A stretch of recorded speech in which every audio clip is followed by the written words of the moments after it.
Cooking this dish couldn't be easier. All we do is we score the beef, we marinate it in our herbs and spices, we then seal it off in a pan. Once it's got a nice golden colour on one side, we turn it over. Whilst the other side is browning off, in a saucepan we get our beef stock, our tinned chopped tomatoes, our bay leaf. We bring those to the boil and then we add the beef to the pan. We then let this simmer for a good 4 hours, either on top of the stove on a very gentle heat or indeed in the oven.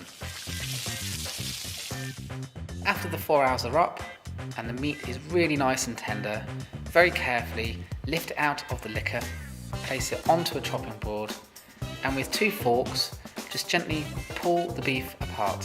Once it's pulled apart, transfer it onto a really nice clean white dish, and that is your dish ready for serving.